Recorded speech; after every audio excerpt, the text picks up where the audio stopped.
So today saw the opening round of matches in League A Group 1 in the Nations League. The Dutch with a 1-0 victory over Poland, thanks to Bergwijn's effort. Meanwhile, it's 1-1 between Italy and Bosnia Herzegovina. That's where we'll start as we welcome Gab Marcotti into the show as well. Gab, this is far from Italy at their best.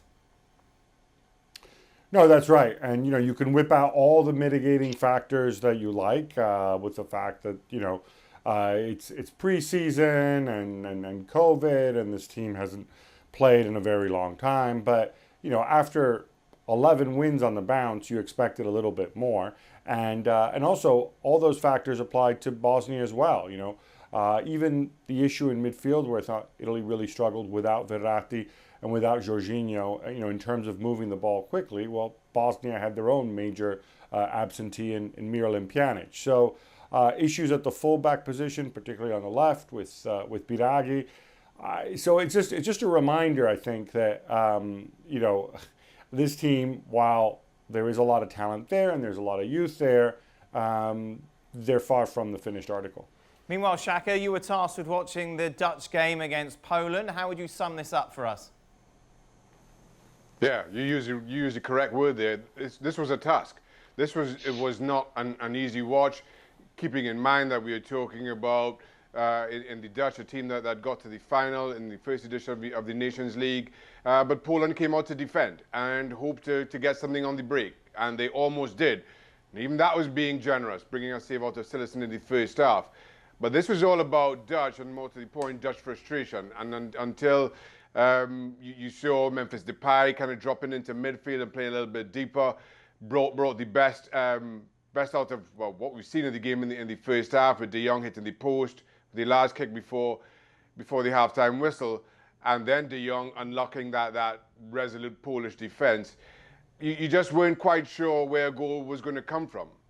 The Dutch probably had the most joy from set pieces, but even then, I'm being generous. This is a game that you want to forget as a neutral, and if you're Dutch and hoping to go far again, you've got to figure out what you do to unlock teams that sit back, because this was hard watching, and they didn't test Szczesny anywhere near enough as you think they should have.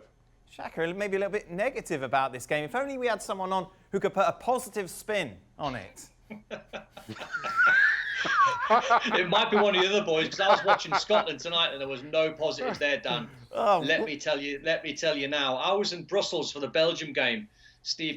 One of Steve Clarke's very first games as Scotland manager, and they lost on the night.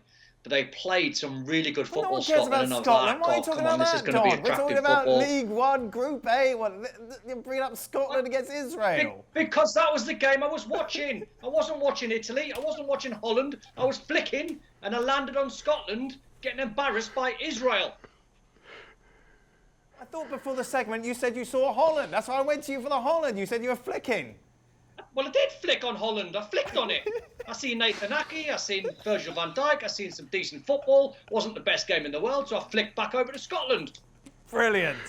Oh, my goodness. Right, is that it? Are we done with this segment? Just a reminder, ESPN FC with you 7 days a week. Don, as always, with his finger on the pulse when it comes to those big talking points in the Nations League. Hey, some good games tomorrow. Iceland in action against England. That's on ABC at midday. Then after that, Portugal against Croatia. You've also got Belgium in action, who apparently Don saw play Scotland. They're against Denmark at that game on ESPN+. I'm watching Gibraltar San Marino. Well, thank you very much for watching ESPN on YouTube. For more sports highlights and analysis, be sure to download the ESPN app. And for live streaming, premium content, and let's not forget as well, ESPN FC 7 days a week. Subscribe to ESPN+.